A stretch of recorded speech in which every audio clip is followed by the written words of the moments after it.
Biraz bana verəsən başlasın. Beyan çok kombeli yok. Ha bırak. Dana var 500 manat. Faik de eylədi, dəvətə gəldi. Faik de eylədi, dəvətə gəldi. Biz bu toy axşamına xidmətə gəldik. Biz bu toy axşamına xidmətə gəldik. Alanarı görüb dəhşətə gəldik. Allah bu ceyran hara ceyranıdır. Bütün bu evlaq onun eyranıdır. Allah bu ceyran hara ceyranıdır. Bütün bu evlaq onun eyranıdır. Ben bilirəm yoxdur mənim nöqsanım. Ay maşallah qızışıbdır meydanım. Nömrəvi uzatmısan sən ceyranım. Ben seni görmək istəsəm ara gəlim. Ben seni görmək istəsəm ara gəlim. Zəngələ ki söz deyim yara gəlim.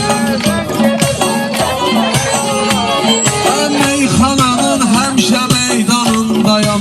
Ben bugün evlağın ünvanındayam. Gəlmək istəyirsən gəl yanındayam. Gəl gəl diyanma bir adım da yaxındaş. Gəl gəl gəl diyanma bir adım da yaxındaş.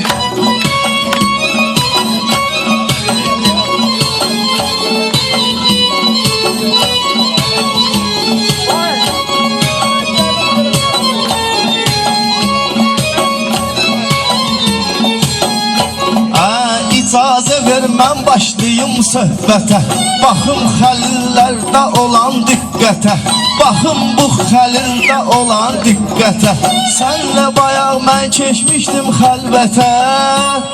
Haydi söylə, seni nasıl sevdim. Haydi söylə. Bu oğlanı sıxmalıdır məncənə.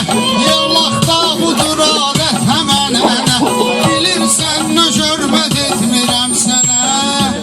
Dayzını yomma dazadan çobol. Zaten nerede yatan çobol.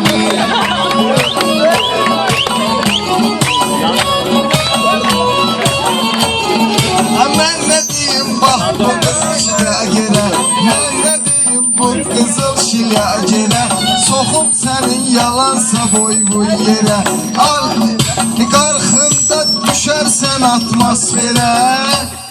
Axşamlar, axşamlar, axşamlar.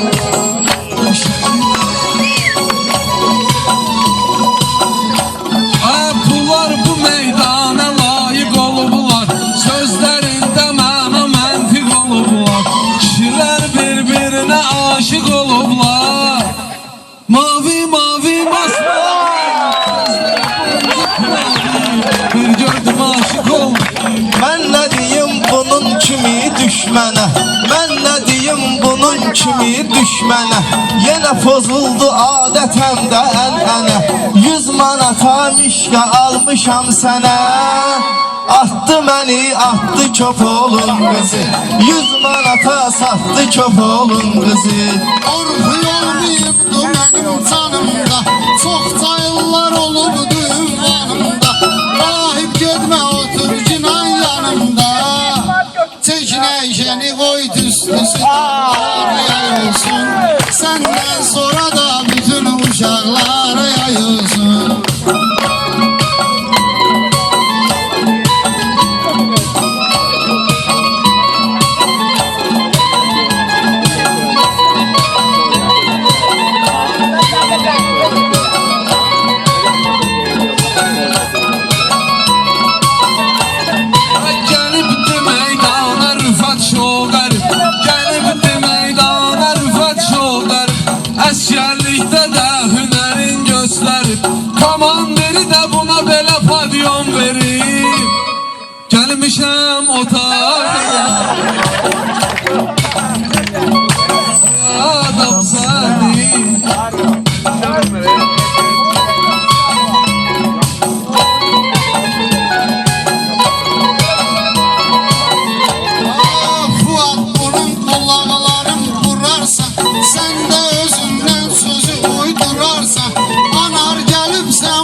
Şəlaləm mənim